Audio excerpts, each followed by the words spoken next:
Morning, we received one of the most important economic reports of the month. And if you're a homeowner, buyer, seller, investor, or business owner, you should pay attention because the jobs report may have just changed the conversation around interest rates for the rest of the summer. I'm Kyle Grimshaw, and this is the Texas Market Brief. The U.S. economy added 172,000 jobs in May. Economists were expecting something closer to around 80,000 to 90,000. Instead, the labor market came in much stronger than anticipated. The unemployment rate remained at 4.3%. At first glance, that's great news. More jobs, more paychecks, more economic activity, but here's the catch. Strong economic data can sometimes delay lower interest rates. Why is that? Well, because labor market that stays stronger than anticipated can make it harder for inflation to cool. And inflation remains one of the Federal Reserve's biggest concerns. So while today's report is positive for workers, it may not be the news that buyers hoping for lower mortgage rates wanted to hear. That's where things get interesting. Let's talk mortgage rates. Freddie Mac reported this week that the average 30-year fixed mortgage rate declined slightly to 6.48%. That's down from 6.53% last week.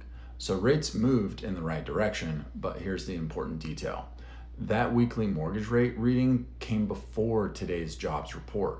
And after this morning's report, Treasury yields moved higher. And remember what we discussed on Wednesday. Mortgage rates tend to follow the 10-year Treasury much more closely than they follow the federal funds rate. More specifically, mortgage rates tend to track the 10-year Treasury plus a spread. So while rates improved slightly this week, today's jobs report could create renewed upward pressure moving forward. This is exactly why predicting rates is so difficult, and it's exactly why one good week for mortgage rates does not guarantee the next one. Now let's bring this home to Texas. One trend that continues across many Texas markets is that buyers have more options than they did during the frenzy years. Inventory has improved. Builders are still offering incentives in many communities. Negotiation opportunities exist, and sellers need to be realistic about pricing. Here in Austin, the market looks very different than it did at the peak of the frenzy. Homes are taking longer to sell. Buyers are taking more time to make that decision, and the market has become much more price sensitive. For buyers, that's an opportunity. For sellers, however, it means strategy matters more than ever. The days of simply putting a sign in the yard and receiving 10 offers the weekend are mostly behind us.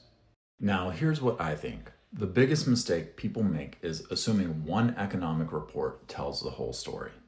It doesn't. The jobs report matters. Inflation matters. Treasury yields matter. Mortgage spreads matter. Housing supply matters. The market is a puzzle. And today's jobs report was just one piece of that puzzle, but it was an important piece. What today's report tells us is that the economy remains more resilient than many people expected. And if the economy remains resilient, the Federal Reserve may feel less urgency to cut rates off quickly. That doesn't mean mortgage rates are guaranteed to move higher. It does mean, however, the path to meaningfully lower rates may be slower and less predictable than many buyers were hoping. Next week, I'll be watching three things. First, inflation. Second, the 10-year Treasury yield. And third, mortgage rates and mortgage spreads. Treasury yields continue moving higher after today's jobs report. Mortgage rates could face renewed pressure. That's something every buyer, seller, and investor should pay attention to. If you found this update helpful, subscribe to the channel and let me know in the comments. Would you buy a house today at around a 6.5% interest rate, or would you wait? I'm Kyle Grimshaw with the Grimshaw Home Group. Thank you for joining me on episode 3 of the Texas Market Brief. Have a great weekend, and I'll see you on Monday.